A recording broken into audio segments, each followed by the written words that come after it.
Assalamualaikum warahmatullahi wabarakatuh semua. Alhamdulillah kita sudah masuk di pertemuan 8 dan di sini adalah tugas kita untuk membuat suatu video yang tentang berjudul perkembangan informasi di era teknologi dan apa dampak positif dan negatif di informasi digital itu, dan bagaimana kita cara mencegah yang terbaik agar tidak terjadi penyalahgunaan di suatu sistem informasi. Oke, di sistem informasi ini cara perkembangan itu sangat pesat ya. Kita sudah mulai memasuk di era digital. Untuk perkembangan informasi, kita sudah masuk di era industri 4.0 yang dimana kita harus bersaing dengan teknologi untuk menjadikan manusia semakin jadi SDM yang unggul. Nah, di sini saya akan menjelaskan tentang perkembangan informasi dan era teknologi. Nah, oke guys. Jadi, untuk perkembangan informasi ini mungkin sangat berubah ya dari tahun ke tahun dengan sistem informasi yang juga semakin canggih.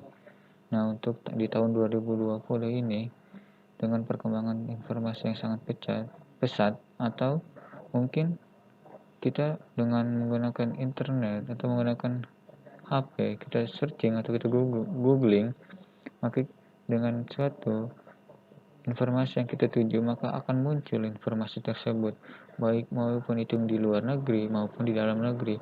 Jadi untuk perkembangan teknologi informasi di era globalisasi ini yaitu sangat baik.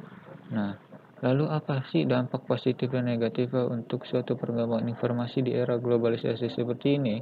Nah, jadi dampak positifnya yaitu dampak positifnya itu kita dengan mudah. Yang pertama yaitu mudah untuk mencari sebuah informasi.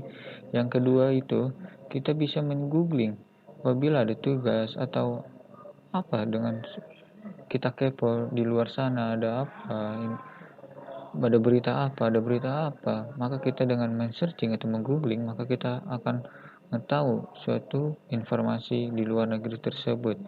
Nah, yang ketiga untuk sistem informasi ini adalah sangat berkembang ini saat ini adalah dengan wabah ini, yaitu pastinya dengan belajar daring ya. Dengan cara daring ini kita dengan mudah untuk menjawab semua pertanyaan-pertanyaan dosen atau guru yang berdampak pada wabah di tahun ini, dan semoga wabah tahun ini sudah hilang setelah usai lebaran 1 Syawal. Nah, mungkin hanya 3 yang saya ketahui. Nah, tetapi lanjut kita ke dampak negatifnya. Nah, yang pertama yaitu, jadi untuk dampak negatifnya yaitu meningkatkan kriminalitas. Nah, ketika suatu sistem informasi yang bocor itu di tangan orang yang tidak bertanggung jawab. Nah, maka suatu sistem informasi yang data kita atau data orang lain yang bocor tersebut maka akan dijual ke suatu web. Nah, yang kedua yaitu terpengaruh budaya luar.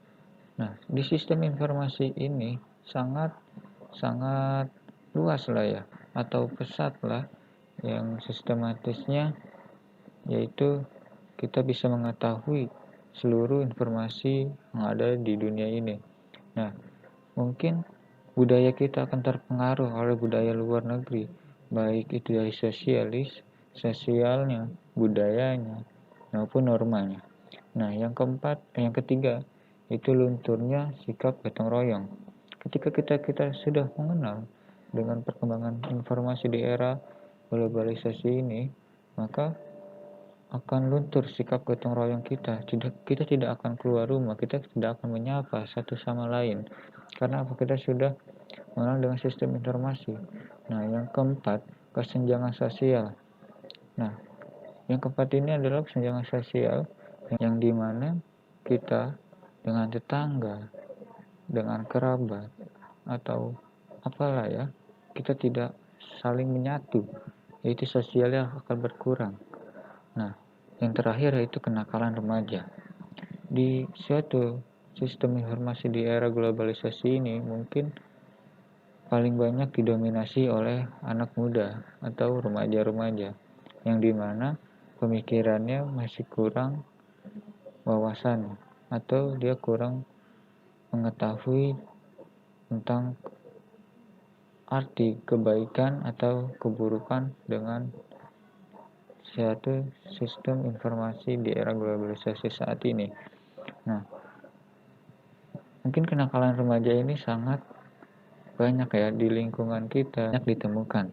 Nah, disinilah yang kita harus perhatikan. Nah, yang terakhir yaitu apa sih cara mencegah yang terbaik agar tak terjadi penyalahgunaan informasi. Nah, di sini yaitu cara mencegahnya dengan kita berbijak menggunakan sistem informasi tersebut, maka kita akan mencegah. Itu adalah cara mencegah terbaik dengan kita bijak dalam mencari sebuah sistem informasi. Nah, mungkin itu yang saya tahu. Tetap di rumah dan patuhi PSBB di rumah kalian masing-masing atau di wilayah kalian masing-masing. Dan yang masih anak rantauan yang kuliah di Pamulang, semoga dengan cepat wabah ini telah usai dan kalian bisa mudik pulang ke kampung halaman. Nah, saya akhiri. Assalamualaikum warahmatullahi wabarakatuh.